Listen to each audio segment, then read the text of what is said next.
افریقہ کے بے رحم میدانوں میں جہاں سنہری گھاس ہوا کے ساتھ لہراتی ہے، زندگی اور موت کے درمیان فاصلہ صرف ایک لمحے کا ہوتا ہے۔ یہاں ایک چھوٹی سی غلطی، ایک لمحے کی غفلت انجام کو ہمیشہ کے لیے بدل سکتی ہے۔ بارشوں کے بعد زمین نے نئی زندگی اوڑھ لی تھی۔ گھاس اتنی گھنی اور اونچی ہو چکی تھی کہ چند قدم کے فاصلے پر کھڑا خطرہ بھی دکھائی نہیں دیتا تھا۔ ہر جھاڑی، ہر سایہ ایک ممکنہ موت چھپائے ہوئے تھا۔ اسی سبز پردے کے پیچھے خاموشی سے موت رینگ رہی تھی۔ شیر، رات کے شہنشاہ، اندھیرے کے شکاری، بغیر آواز کے آگے بڑھ رہے تھے۔ ان کے جسم زمین سے چپکے ہوئے تھے، سانسیں قابو میں، آنکھیں صرف ایک ہدف پر جمی ہوئی تھیں۔ دوسری طرف زیبرا اور ہرن، میدان کے خاموش محافظ، کان کھڑے کیے، آنکھیں چاروں سمت گھماتے، خطرے کا اشارہ دینے کے لیے ہر دم تیار تھے۔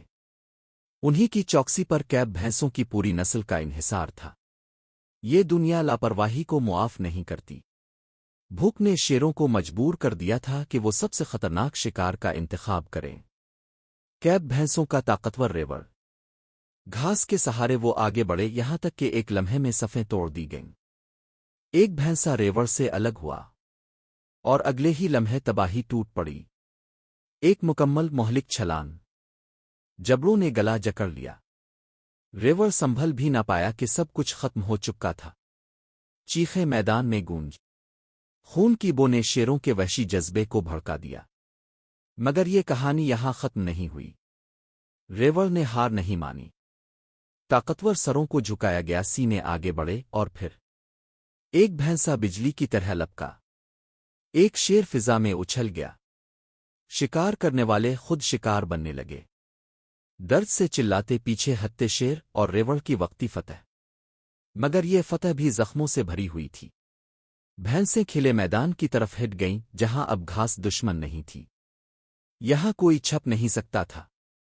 وہ ایک جیتی جاگتی دیوار بن کر کھڑی ہو گئیں۔ بوڑھے اور طاقتور نر باہر، کمزور اندر۔ مگر فطرت کبھی یک طرفہ نہیں ہوتی۔ رات نے سب کچھ بدل دیا۔ اندھیرے میں شیروں کی آنکھیں ہتھیار بن گئیں۔ ایک بار پھر خاموشی، پھر اچانک ہر طرف سے حملہ، چاروں طرف سے گھیراؤ، بالکل کسی تربیت یافتہ فوج کی طرح۔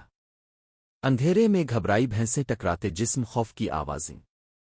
اب نہ راستہ تھا نہ وقت۔ ایک کے بعد ایک جان لی گئی۔ پنجیگ